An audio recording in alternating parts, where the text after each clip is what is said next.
Chers amis, bonjour. Parashat Ki-Tisa. Alors c'est une parashat plein de rebondissements. Surtout, la parasha parle évidemment de cette catastrophe qui s'est passée dans le clan d'Israël, puisque ça a été le moment de la Avodah Zara, de Chet HaEgel, de la faute du veau d'or, dans lequel Moshe Rabbeinu, malheureusement, tout le but qu'avait d'Israël, c'était de recevoir la Torah, et voilà que Moshe va détruire la Torah. La parasha ne parle pas que de ça, elle parle d'ailleurs de Ki-Tisa, et on va compter les béné Israël, et on va parler du Machasita Shekel, mais aussi on va parler de ce qu'on faisait dans le Mishkan, à savoir, entre autres, et c'est ce qu'on va parler maintenant, des Bessamim. Il y a une autre paracha qu'on va lire, c'est la paracha de Paradouma, d'ailleurs, qui tombe bien, puisque la paracha de Paradouma, elle vient expier sur la faute du veau d'or. C'est écrit comme ça dans la paracha, car les chassamim prend des samim, alors ce sont des ingrédients que l'on faisait brûler, et dont le Bet Aftina, c'était la maison Aftina, c'était leur nom, qui était spécialiste dans le procédé de brûler ces encens-là spécial. Alors on va essayer de parler un peu sur cette notion des encens, comment c'est, quelle est la ségoula, à quoi ça sert. Alors le Rav Moshe ben Machir, qui date de 1580, à peu près 1581, et il est mort au début, en 1600, il est mort jeune. Il est né à Tzfat et il a écrit un certain livre qui s'appelle Seder Hayom, c'est-à-dire qu'est-ce que doit faire un juif dans la journée. Alors évidemment, c'est rempli de choses selon les secrets de la Torah, Al-Pi Kabbalah, puisque c'était un très grand kabbaliste. Et il écrit entre autres au sujet de l'Aktoret. Et il dit comme ça que l'Aktoret, il fallait évidemment l'écrire sur un parchemin. C'est-à-dire qu'en fait, la paracha de l'Aktoret, il dit il faut l'écrire sur un parchemin en lettres comme un Sefer Torah. Et il nous explique qu'en fait, cette parashat Aktoret permettait d'annuler toute mauvaise chose, on va pas dire de la lèpre, parce que n'est-ce pas, mais c'est toute tâche qui s'est mauvaise, toute épidémie, toute mauvaise chose qui pouvait atteindre à la fois son corps et son âme, simplement en le lisant. Alors il dit, pour ça, il faut l'écrire sur du parchemin, kasher, et dans lequel on écrit comme c'est écrit dans un Sefer Torah, et le lire, tous les jours. Et lui-même, il dit, je me porte garant sur la crédibilité et sur la grandeur de cette ségoula-là. Dans le livre Otsar Plaot à Torah, il est rapporté 11 ségoulot au sujet de l'Aktoret. Alors on va essayer de les voir. Là-bas, il rapporte évidemment que cette Ktoret-là, elle permet des grandes délivrances, de refoua, des brachas, d'atzlacha, de réussite, etc.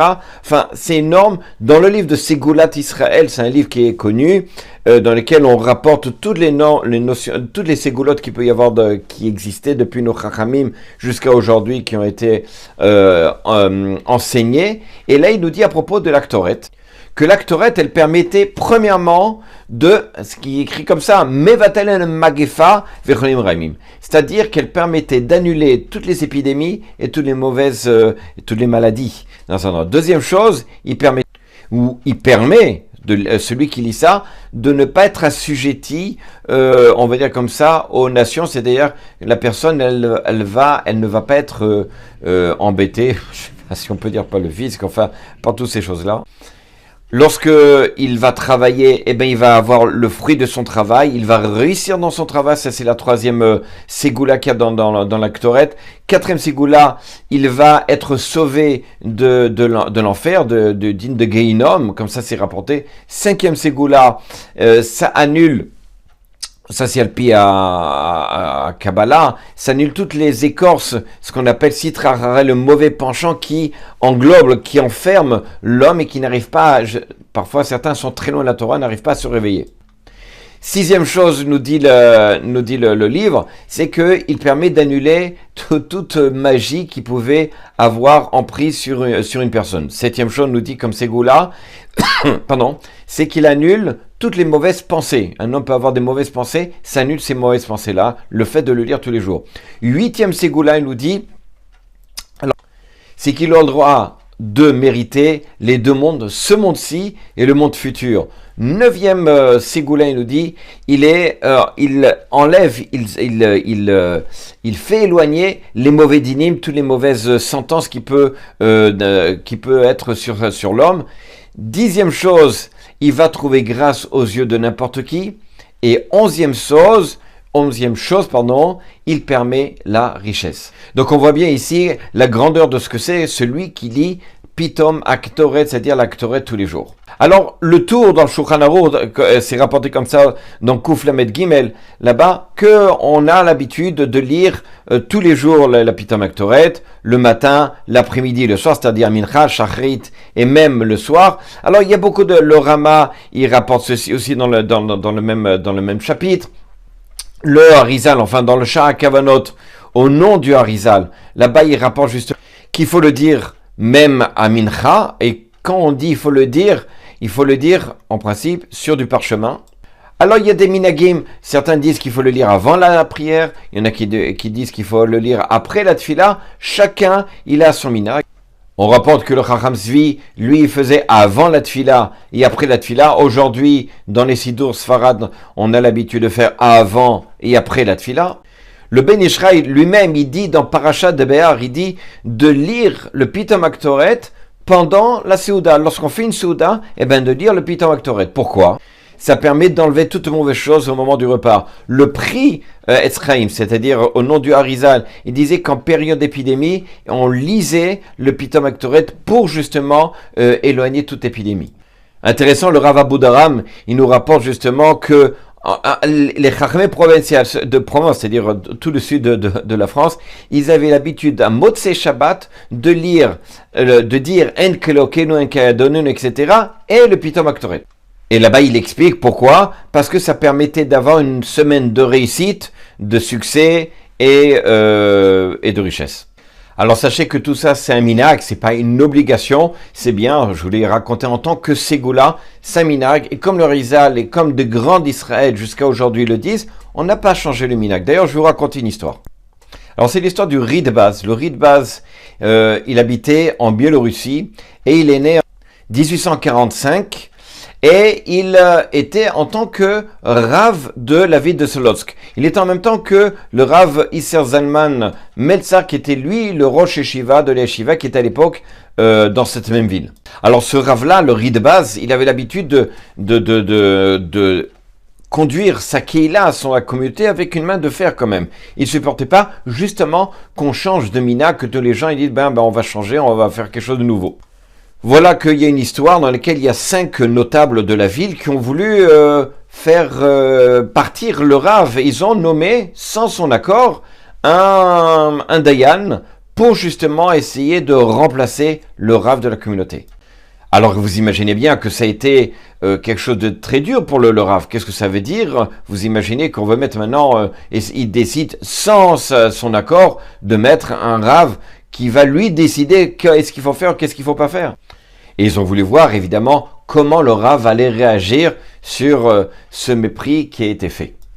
Voilà que le Shabbat, juste avant la Kriyat HaTorah, il y avait d'un côté, il y avait le Rav, qui était un des élèves extraordinaires du Chafetz Chaim, qui s'appelait Rabbi Shalom Shishok, et de l'autre côté, il y avait Rami Zalman Meltzar, et le Rav, donc le Ridbaz, il va monter. Et voilà qui prend la parole et qui dit, vous savez, il y a quelques jours, on a mis en place un Dayan pour m'offenser et me mettre dans un certain sens en colère. Vous savez, moi, je ne suis pas un cordonnier. Personne n'a eu d'objection sur moi. Je n'étais pas un tisserand. Quelqu'un est contre moi. Alors pourquoi maintenant on s'en prend à moi? Pourquoi? Parce que justement, et c'est là le Ridbaz il dit, parce que moi j'apprends la Torah Kedosha, je vous enseigne la Torah Kedosha. Alors je vous demande s'il vous plaît, les Man Hashem, que vous puissiez prendre ma défense, parce que c'est un mépris de la Torah, et que ces 5 personnes-là qui ont nommé ce Rav-là ne puissent pas sortir d'ici. Sortir d'ici, c'est-à-dire qu'il veut dire qu'ils ne finiront pas leur année. Alors évidemment, vous imaginez tout le Kahal, toute la communauté écoute avec impressionné et puis bouche bée. Alors évidemment, c'est sorti un grand bruit. Comment le Rav, il a fait une tellement grande malédiction. Rabbi Zalman Metzach, il était là, lui-même, il était choqué. Mais voilà que Rabbi Shalom Meshichok, le Talmid, l'élève de Chafetz Chaim, va voir le Ritbaz. Et tout le monde s'imaginait que sûrement il va lui dire pourquoi tu as parlé comme ça se fait pas de parler comme ça. Et en fait, il lui dit aux oreilles, mais qu'est-ce qui se passe si finalement ce que tu as dit, ça se réalise pas, c'est-à-dire qu'ils ne meurent pas, ils finissent leur année. Il va y avoir un Chilul Hashem, une désécrétation d'Hashem. Le Ritbaz, il a entendu ça et il a dit, ou plutôt, il est monté sur la bima, il est remonté sur la bima, il a dit, et s'il y en a qui disent que peut-être qu'ils vont vraiment finir l'année et que ça sera peut-être un Chilul Hashem. Alors, il lui dit comme ça, si vous pensez de ça, c'est faux. Ils ne finiront pas l'année. Et effectivement,